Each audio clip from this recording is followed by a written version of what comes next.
बसले अयोध्यापती धूप दीप झाला आता कापूर आरती कापूर समान माझे निर्मळ राहू दे देवा निर्मळ राहू दे कापूरवडी समभाव भक्तीचा सुगंध वाहू दे कापुराच्या लावीन ज्योती पाहिन तो मूर्ती देवा पाहिन तो मूर्ती धूप दीप झाला आता कापूर आरती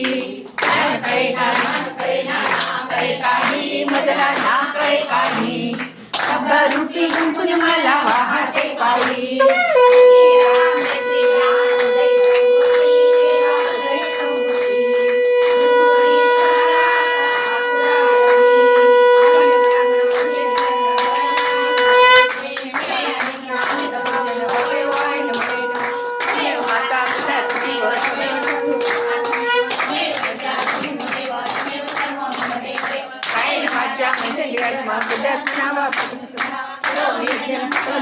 नारायण